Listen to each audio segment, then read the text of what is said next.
जय जय श्री राधे श्याम। कैसे हैं आप लोग? विश्वास से बहुत ही कुशल मंगल होंगे और उतने ही कुशल मंगल ढंग से आपका दिन भी चल रहा होगा। हमसे बहुत दिनों से पूछा जा रहा है, कहते हैं गुरुजी मंच में जैसे ही जाते हैं, स्टेज पर जैसे ही जाते हैं, व्यासपीठ पर जैसे ही जाते हैं, पहला तो सबसे पहले भूल जाता है सारी चीज़ें कि बोलना क्या था। और दूसरी समस्या हमें ये हो रही है कि हमारा पैर कांपने लगता है। जैसे मंच में चढ़ते हैं तुरंत हमारा पैर कांपने लगता है।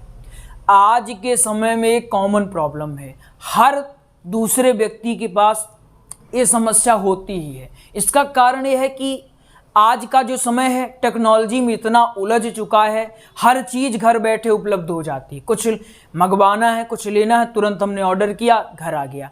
बाहर निकलते नहीं, कम्युनिकेशन हमारा हो नहीं रहा है, जिसके कारण क्या हो रहा है, हमारी जो बातचीत करने की शैली है ये समाप्त होती जा रही है। पहले हम स्कूल कॉलेजेस जाया करते थे तो वहाँ हम पढ़ाई करते थे, ऑफलाइन सेंटर होता था।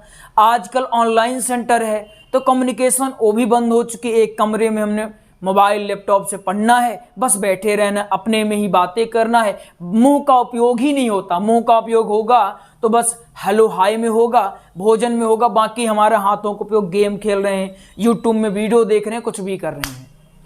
इससे क्या होता है, गंभीर एक समस्या भी है। और खासकर जो वक्ता बनना चाहते हैं उनके लिए तो गंभीर समस्या है कि बोल नहीं पाते। आइए समझते हैं क्या करना चाहिए। जैसे मानते हैं क्या है, एक मंच है। क्या है?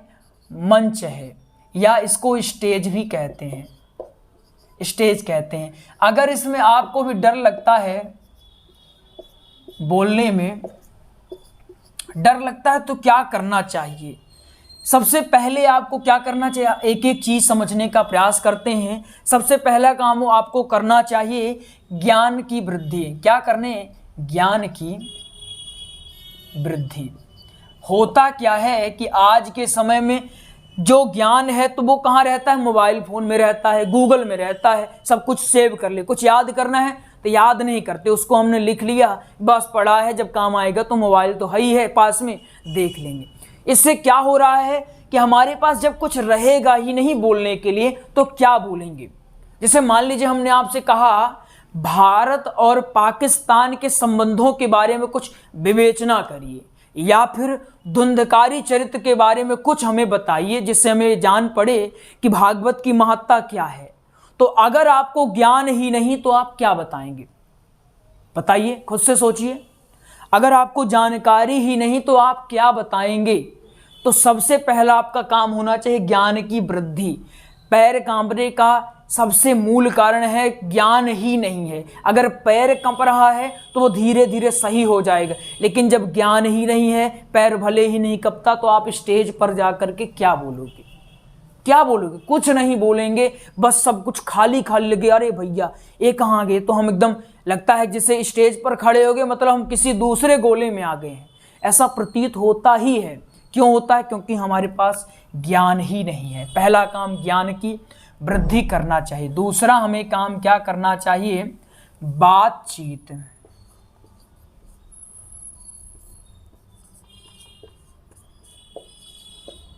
बातचीत करने का विकास। वैसे तो ये चीज़ हर एक माता पिता को करना चाहिए। जब बच्चा छोटा रहे तो उसको बाहर भेजो, कम्युनिकेशन स्किल्स उसकी डेवलप करें।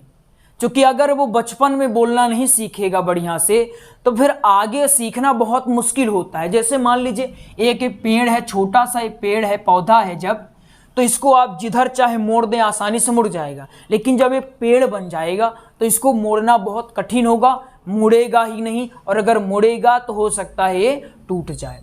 तो बचपन में ही माता पिताओं को ध्यान देना चाहिए। लेकिन अगर किसी कारणवश आप बचपन में नहीं सीख पाए हैं तो अभी भी सीखा जा सकता है। आप बाहर निकलें, बात करें, अपने मित्रों से बात करें, और बात सार्थक होनी चाहिए, गंभीर बात होनी चाहिए। किसी मुद्दा को आप उठाएं, उसमें आप चर्चा करें। अगर आप स्कूल में हैं तो टीचर अगर कुछ पढ़ा रहे हैं तो उसमें पूछें उनसे, आप खुद भी बताएं, खड़े होकर उनको बताने का प्रयास करें। सर से आप बोलें कि सर हम ये बताएं, पहले आप तुरंत हाथ उठाएं, सर हमें पता है हम बताते हैं। कॉलेज में है तो भी ये करें, प्रोफेसर आते हैं पढ़ा के जाते हैं गुरुकुल में हैं, जब गुरुजी आए पढ़ाने तो आप पहले गुरुजी से कहें, गुरुजी ये वाला हमको पता है, हम बताएं क्या? इसके लिए आपको क्या करना होगा? ज्ञान की वृद्धि। सबका एक ही मूल है, ज्ञान की वृद्धि। बातचीत करने का विकास आपको करना होगा। विकास के लिए हमने बहुत सारी चीज़ें आपको बता दिया है, क्या करना होगा। घर में आप बात करें। आजकल क्या होता है, बच्चे स्कूल से आए रूम में पैक हो गए, कहाँ से बोलेंगे? माता पिता के पास हैं, दोस्तों के पास हैं, गेम में लगे रहेंगे तो बोलने का विकास कभी जिंदगी में नहीं होगा। तो बोलने का अभ्यास करें, वो भी बोलने का सार्थक प्रयास करना चाहिए। ठीक है, पहला। इससे धीरे धीरे आपकी जो वक्तव्य शैली बढ़िया होगी, बोलने का डर धीरे धीरे गायब होने लगेगा। इसके बाद आपको क्या करना होगा? अभ्यास करना होगा। अभ्यास करें। अभ्यास करने के लिए दो चीजें हैं। पहला है मोबाइल और दूसरा क्या है? आईना।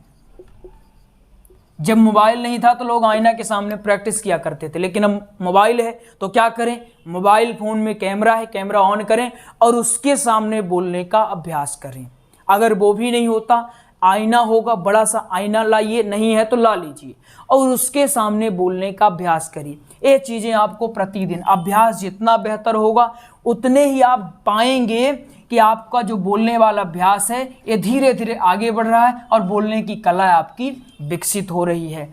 अगर अगले पॉइंट की बात की जाए तो देखिए, कभी भी शर्माना नहीं है आपको। क्या नहीं करना है? शर्माना नहीं है। कुछ लोग क्या कहते हैं, अरे हम खड़े होके बोलेंगे, अगर बेइज्जती हो गई तो? अरे भैया, बार बार कहते रहते हैं विद्यार्थियों की कोई इज्जत नहीं होती है। अगर विद्यार्थी ये सोचे मेरी इज्जत ऐसी वैसी, तो विद्यार्थियों का जीवन विफल हो जाएगा। विद्यार्थी जीवन मतलब हर चीज करना है, आपको सीखना है। विद्यार्थी जीवन मतलब आपको सीखना है, विभिन्न चीज़ों को सीखना है। तो यहाँ बोलने की शैली भी सीखना है। अगर कोई व्यक्ति कितना भी अच्छा जानकार है, अच्छा पैसे वाला भी है, लेकिन अगर उसे बोलने की कला नहीं आती है तो मानिए कि उसका जीवन बेकार है, नष्ट है। अगर बोलना नहीं आता है, बोलना तो बहुत ही इंपॉर्टेंट है, बहुत महत्वपूर्ण है। तो क्या करना है? आपको शर्माना नहीं है कि अरे गड़बड़ हो जाए। गड़बड़ हो जाएगा, होने दीजिए। अगर गलत हो गया, होने दीजिए। कुछ लोग क्लास में इसलिए भी नहीं बताते, अरे हमसे गड़बड़ हो गया, नहीं बना तो क्या होगा? सीख लेंगे, दोबारा सीख लेंगे। कौन सा आप प्रधानमंत्री लग गए हो कि नहीं बेइज्जती हो जाएगी? कोई बेइज्जती नहीं। विद्यार्थियों की कोई इज्जत नहीं होती है। पहले सीख जाइए, फिर आप प्रयास करिएगा, फिर आप सोचिएगा इज्जत के बारे में। अभी कुछ नहीं। तो शर्माना बंद कर दीजिए कि अरे कैसा है, क्या है। तो ये चीज़ें अगर आप कर लेते हैं, वैसे तो स्टेज में बहुत सारी चीज़ें आपको करना चाहिए। जैसे आपको पहनावे में ध्यान देना चाहिए, बहुत सारी चीज़ें हैं। लेकिन अगर इतनी चीज़ें आप कर लेते हैं तो आप बेहतरीन ढंग से बोलना सीख जाएंगे। मंच में बोलने की कला को विकसित एक दिन में नहीं किया जा सकता, इसके लिए समय लगता है। आपको समय देना पड़ेगा। परेशान नहीं होना है, एक दिन में नहीं होगा। अभी आपको डर लगेगा तो चिंता वाली बात नहीं। हम कह रहे हैं ना, शर्माना नहीं है, लगे रहना है, निरंतरता बनाए रखना अभ्यास को। और ज्ञान जितना ही ज़्यादा होगा उतना ही आप में आत्मविश्वास भी बना रहेगा। आइए आपको एक जानकारी देते हैं, इसके बाद आज की क्लास को हम यहीं एंड करते हैं। विश्वास है आपको समझ में आ गया होगा कि हमको स्टेज पर कैसे बोलना चाहिए। हमने भागवत जी का, किनका? भागवत जी का, श्री राम कथा का व सत्संग का एक सरल नोट्स हमने तैयार करवा दिया है। क्या तैयार करवाया? सरल नोट्स। ये नोट्स आपको PDF फॉर्मेट में मिलेगा। जो भागवत जी का नोट्स है आपको 489 रुपये, श्री राम कथा का नोट्स आपको 1449 रुपये, सत्संग का नोट्स आपको 441 रुपये में। इसके लिए आपको करना क्या होगा? आप इस नंबर में कॉल कर लें। नंबर है 8269386376। इस नंबर में आप कॉल कर लें, आपको नोट्स की जानकारी भी दे दी जाएगी और आपको नोट्स भी उपलब्ध करवा दिया जाएगा।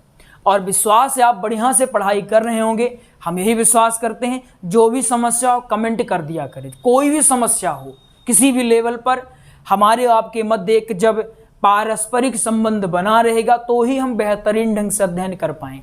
कुछ हम सीखेंगे, कुछ आप सीखेंगे और बेहतरीन रिजल्ट हमको लेकर आना है। तो चले मिलते हैं अगले प्रसंग में, तब तक के लिए जय जय श्री राधे श्याम।